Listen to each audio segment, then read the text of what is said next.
This is another episode from wellness.com where we provide health advice. Today, we have Mary Wu, a weight loss coach as well as a nutritionist. How are you, Mary? I'm doing very well, Bobby. Nice to have me on this, webcast, podcast. So Mary, I wanted to ask, from your years of experience as a nutritionist, what is the main difference between a holistic approach and the traditional one? I would say the traditional nutritionist, what they normally do is, and again, there can be two categories of nutritionist. You can be somebody who is really interested in nutrition. They sort of started living a life that was healthy, and they call themselves nutritional coaches. So those are somebody that sort of are living their life and they're teaching those skills to other people.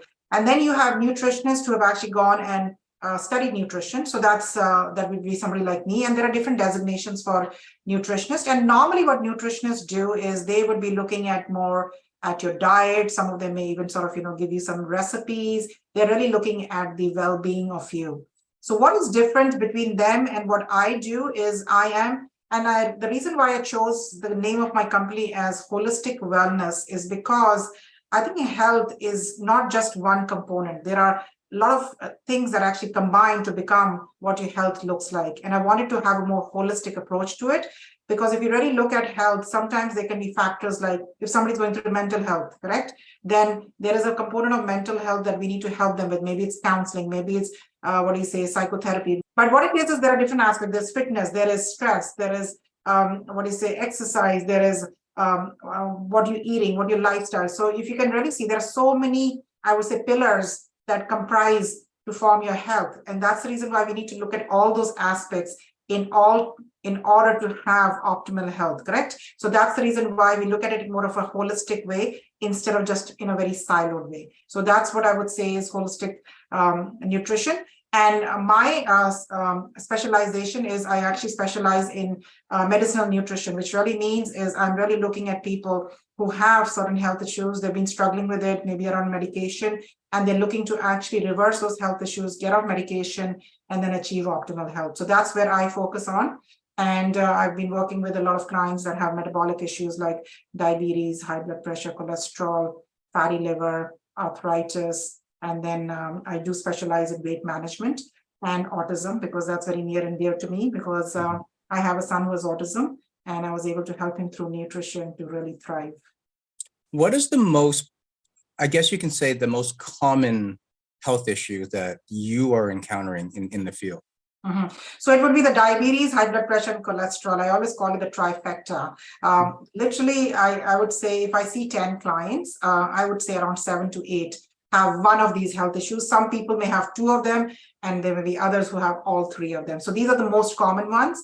And sometimes you even see them at pretty young ages, like, people can be in the age of 30 who may have one of these health issues. So normally we used to always call these health issues of the seniors, but nowadays it's not the seniors, it's actually even younger people who actually have these. And there are so many factors that can result in them having these health issues.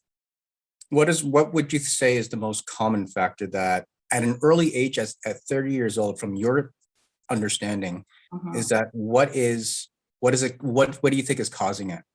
One of the things will be definitely lifestyle and what you're eating, because I think a lot of people don't realize is what you eat can result in you having good health or wellness, or what you're eating can cause you to sickness, correct? So I think especially in a younger generation, what we're noticing is a lot of lesser people are actually cooking at home. They're actually more busier in life. They're eating out more often. And normally they're tending to eat more stuff that is not very healthy. So, and normally what happens is that, when you're younger, you feel like, you're fine, nothing is going to happen. So you don't really take care of yourself. It's normally when you hit like ages of like late 30s, early 40s, and you start to sort of focus on your health, because now you start to noticing that you're having certain health challenges, correct? So that's what the reason why we're noticing a higher incidence of younger generations sort of having some of these health issues, because I would say whatever happens to us from a health perspective, this is one of the myths that I wanted to talk about is genetics, right? Because I remember prior to nutrition,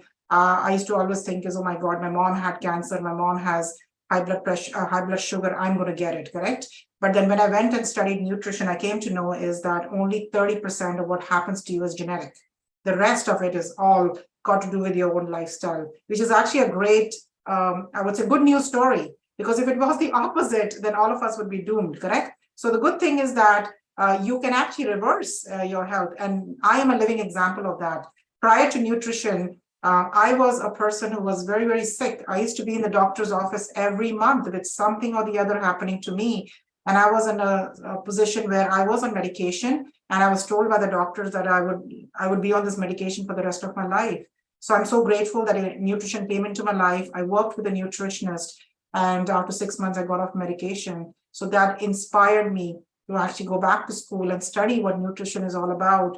And that's when I discovered all these things. So, when we hear all the time, doctors saying is, oh, what did your parents have? If your parents had those kind of health issues, you will. I will tell you is as long as you change the way you eat, your lifestyle, you can, defy that for sure. Because I'm in my 50s and I don't have, knock on wood, cancer or high blood sugar like my mom, and neither does my husband have cholesterol or high blood pressure that his dad had, correct? So we are living example of people who can reverse the health issues.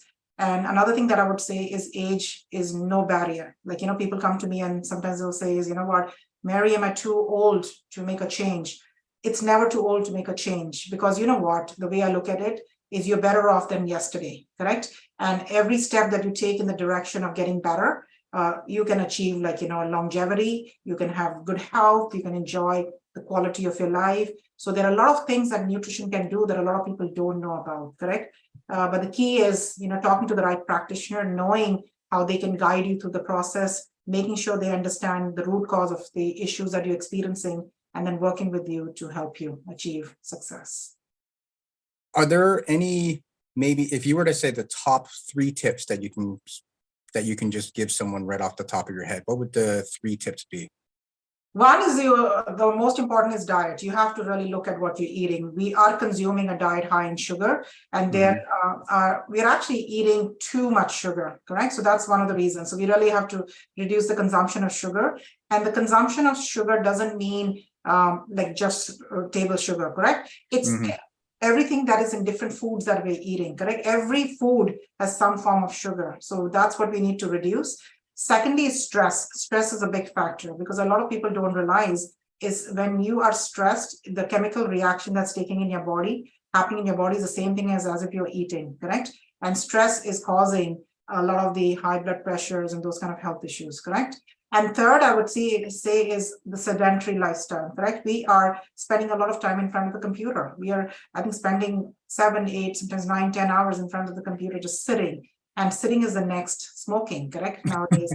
So I would say starting to move around, even if it means taking some short breaks between work, so that you are actually at least moving, and that will also help your body, correct? Because right now we are not spending that much of time moving. Like, I know a lot of people have these trackers on their watch. People are barely even completing 10,000 steps, which is the minimum that we need to do every day. So those are some of the things. So the lifestyle has to change in order for us to achieve good health. Well, you heard it here. You got expert advice from Mary Wu, top 3 advice.